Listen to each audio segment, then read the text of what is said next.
கூட்டணி ஆட்சி சரி வராது அப்படின்னு 2ஆம் கட்ட தலைவர் தான் சொல்லிட்டு இருக்காங்களே தவிர இன்னைக்கு வரைக்கும் எடப்பாடி வாயிலிருந்து வரல, உறுதியான வார்த்தை வரல. தவறு அதிமுக இருந்து தான் தொடங்குதுன்னு நினைக்கிறேன். ஆசை பிஜேபி இருந்து தொடங்கியிருக்கலாம். அதுக்கு ஒரு முற்றுப்புள்ளி வைக்க வேண்டிய அதிமுக அதை செய்ய தவறியதன் மூலமாக, அதற்கு ஒரு முற்றுப்புள்ளி வைக்க வேண்டிய எடப்பாடி பழனிசாமி அதை செய்ய தவறியதன் மூலமாக ஒரு சிக்கலை நோக்கி இந்த கூட்டணியை தெரிஞ்சோ தெரியாமலோ கொண்டு போயிட்டு இருக்கிறார். இதை இந்த நிலையில வச்சுக்கிட்டு ஒரு என்ன சுற்றுப்பயணம் போனாலும் எத்தனை வீர வசனங்கள் பேசினாலும் அது எடுபடாது.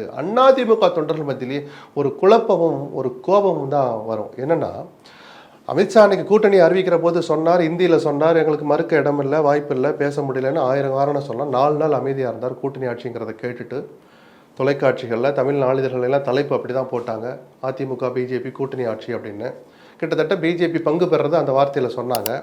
அப்புறம் 4 நாள் கழித்து கம்மாவை நீங்கள் அங்கே போட்டுட்டீங்க, அமித்ஷா அப்படி சொல்லலை அப்படின்லாம் சொன்னாரே தவிர எடப்பாடி செய்த முதல் தவறு அங்கே தான்.